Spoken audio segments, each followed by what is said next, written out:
nova tema.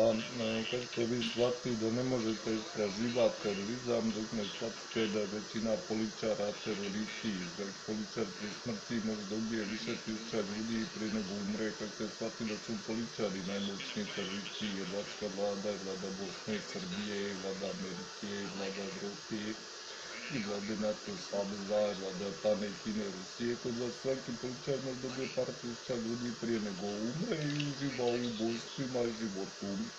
Ne možete istraživati terorizam ako ne istražujete ubojstva, a svaki veliki političar je terorist koji je možda uzrokovao par tisuća smrti u životu.